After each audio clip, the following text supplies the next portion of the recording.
ሰላማት ኣሚኒኹም ደሕና ዲኹም? ንሕና እግዚኣብሔር ይመስገን ደሕና ኢና። ሎማዓንቲ ብጣዕሚ ደስ ዝብል ውዕሎ እዩ ክህልየና ና ሎማዓንቲ ቭሎግና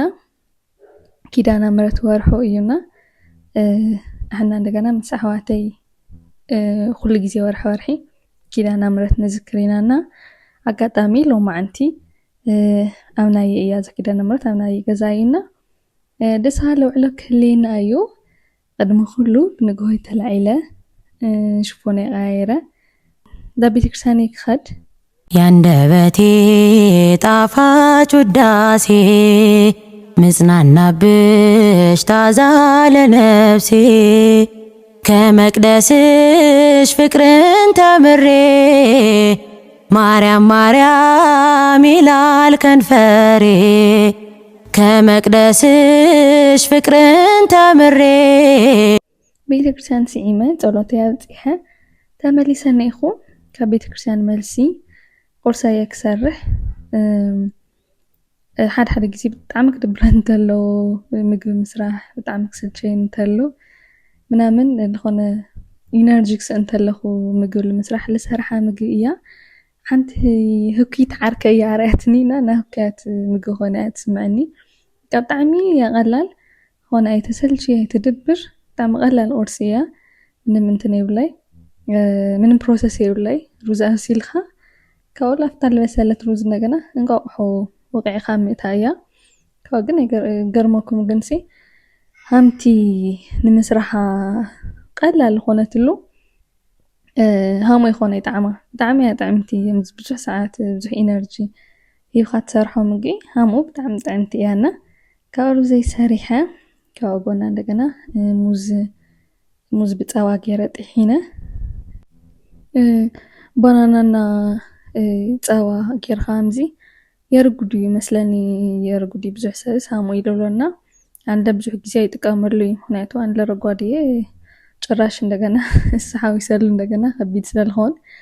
ግን ሕልፍ ኢለ ደስ ክብለን እንተሎ ግን ይጥቀመሉ እየ ካብኡ ከምዚኣ ገይረ ብርጭቆይ ቸኮሌት መጀመርያ ቸኮሌት ይልቀባ ኩሉ ግዜ ጁስ ክሰት ተለኹ ወይ ቸኮሌት ይልቀባ ወይ እንደገና ስትሮበሪ ምናምን ይቀብኣሞ ካብ ዝኾነ መልክዑ ደስ ክብል ተለዎ እዩ ትበልዖ ክትሰትየሉ ነገራት ደስ ዝብለካና እዚኣ ገይረ ቸኮሌት ቀብኢ ቆንጆ ገይረ እያ መልክዓ ካብ ድሕሪኡ እዛ ልጥሓንኽዋ ሙዝ ላብኣ ገምጢለያ ካብኡ ሎማዓንቲ ኪዳነ ምሕረት ኣባይ ኢለኩም ነይረና እስካዕ እንመስመይ ዝኾነና ሕምባሻ እስካዕ ቁርስና ምናምን ንበልዕ እሱ ሓፍ ክብለለ ኢልና እዚኣ ገይርና ለዊስና ካብ ቁርስና ቀሪብና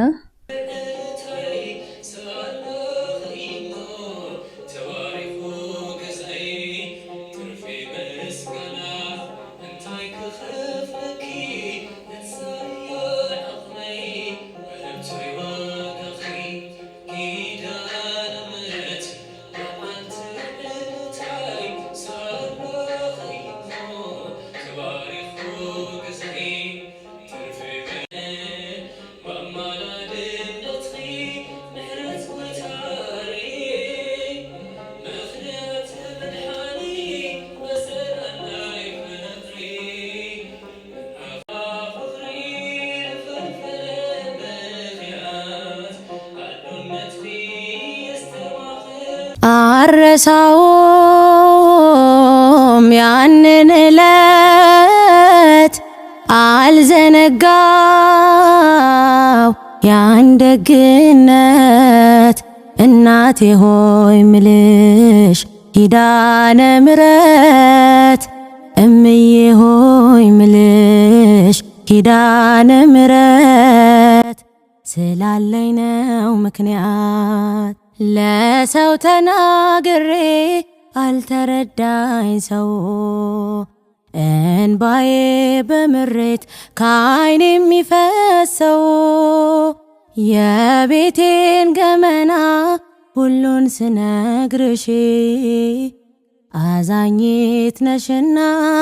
ራራልኝ ልብሽ አረሳው መቼም ያንቺን ደግነት አረሳው መቼም ያንቺን ደግነት ውለት ውለታ አለብኝ ኪዳነ ምሕረት ስሚኝ አምላክ እናት ስሚኝ እመቤቴ የዶኪ ማስጓዳ ሆኗል ሰውነቴ ያጣፍጠ ننت تغلم الأفتات ننت قدس منكئل ننهم تقدس جوريل ننت قدس رفائيل ننت قدس جورجس ننت قدس أرقص لم تعرف قناة ننت خدم الأفتات ننت خدم هاريات ننت خدم نبيات ننت اسم سلاسية نخد بحمد حرنا نوفر يأكلنا نايب الصريات أخدم في الرياض تعالغنا سلام محرة يوردلنا سلام محرة يوردلنا እንደ ወይን አዲስ ያደርገኝ ልጅሽ የቀየረኝ ያጣፍጠኝ እንደ ወይን አዲስ ያደርገኝ ልጅሽ የቀየረኝ የባከነች ነፍሴ ካብዚ ምሳሕና ጥሕሎ እያና ና ጥሕሎ ፀብሒ ሰሪሕና ማለት እዩ ካብዚ እንትን ጥሕሎ ይድርኳ ኣሎ ይመስለኒ ነይሩ ክልወስ ተሎ ይድርኳ ኣሎ ይልበሃልና ጥሕሎ ይድርኳ ኣሎ ማዘርያ ትድርክዖ ነይራ ኣነ ሃም ድርክዓ ኾ ዘይመፅእ ኣለኹ لمغرب الأكل أنا غريو يوم بي أنا يخون خي دور كعيونا أنا يخون خي لو دقو نياتو جفريز نهليكي يتودغي لهم منيهم أنا قنا جفريز لهلني أنا اللي بعلمويا اللي بدن بالخلا أيو بدن بالخلا أين لو دقو نيران لو ما أنتي نام زي أجيرنا تحلونا يملون ملقا أو دي أنا زي أتمثل كونجي ጥዕምቲ ጥሕሎ በሊዕና ባይዘወይ ተለኹ ዝኾነ ነገር ክነግረኩም ኣነ ብደንቢ እንትን ምውጋዕ ብደንቢ መብርህራ ብደንቢ ምግላፅ ማለት እዩ ልሰብ ምርዳእ እንትን ይከብደኒ ኢና እዚ ቮይስ ኦቨር ከዓ ተለኹ ብጣዕሚ ልከብደኒ ዝኾነ እዚ ከምዚ ጌርና ኢልካ ምርዳእ ክናገር ተለኹ ካብ ራህርህ ተለኹ ይከብድ ይብለኒ ኢና ሓደ ወይ ለይ ትክክል ኣገላልፃ ተገዲፀ ወይ ለይ ትክክል ወግዕ ተዋጊዕ ግን ያው ዓፍወልኒ ኖርማል እዩ ብጊዜ ሂደት ናለመድኽዎ ናዚና ምንጋር ክእለት የለና ተስተኻኸለ ክኻድ ይኾን ኢና እና ሓደ ለይ ትክክል ነገር ተተናገረ ያው ኣቐዲመ ይሕብር ኣለኹም ኣለኹ ቡናና ተቐዲሓ እኔና ቡና ሰዓትና በፂሕና ነና በዚያነ ቡና ጥሩሃ ይሰቲና ኩሉ ግዜ ቡና ብፀባ ገይረ ልሰቲ እና ጾምና ሃለይ ብጣዕሚ ይናፍቐኒ ነይሩ ቡና ካብኡ ዝለለ ብዝና ኪዳነ ምሕረት መዓልቱ ላይ ኾነስ ብተማሊኡ ዝነበረ ንእሽተይ ዝሓዝከዎም ቪድዮታት እዮም ና ክልተ መዓልቲ ብሎግ እዩ ና ለማዓልቲ ቪድዮ እዚ እንደገና ና ሲስተር ጓላ ናጓል ሓፍተይ በርዝደይ ነይሩና ላኡ ንኸድ ተዘጋጂና ኣነ እንደገና መጀመርያ ግዜ ጨጉራት ሒዘላና ምንቲ ትለምድ ኢለ ጨጉር ክትሓዝ ተሎ ኢል ነውሕ ስለልበሃል ከምኡ ኢለ እንትን ኢለላ ግን ደቢሩዋ እኒኦ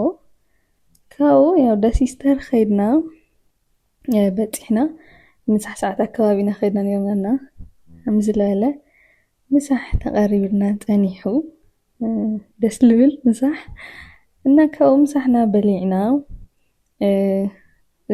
ጓል ሲስተር ትምህርቲ ቤት ከይዳ ስለዝነበረት እስካዕ እሳ ትመፅእ ማለት እስካዕ እሳ ትመፅእ በርዝደይ ነኽብር እናተፀበናያ ወተለና ለምሳሕ ነላበላዕና ቡና ነለና ስተና እና ደስ በሃሊ መዓልቲ ኢና ኣሕሊፍና ኣውለ እናናሎ መዓንቲ ቪድዮና ና ክልተ መዓልቲ ቭሎግ ዝመስል ነይሩ ቪድዮና ሃም ፎቶ ክሞ ተስፋ ይገብር እናቐፃሊ ብሓድሽ ቪድዮ ብሓድሽ ቭሎግ ስካዕ ንጋነ ዳሕና ቀኒታ ኢኹም ኣውተለኹም እንደገና ላይክ ሰብስክራይብ ሼር ልስተኻኸል ነገር ልወሳኽ ፅቡቅ ተኾይኑለ ጽቡቕ ዝኾነ ኮሜንትኩም ዝኾነ ርእይቶኩም ኣይፈለየና እና ድሕና ቀኒታ ኢኹም በልቤ ተስለሻል ነግሰሻል ባይምሮዬ በልቤ ተስለሻል ነግሰሻል ባይምሮዬ ጥበብ እኮ ነሽ ማርያም ውዳሴ ምስጋናዬ ጥበብ እኮ ነሽ ድንግል ውዳሴ ምስጋናዬ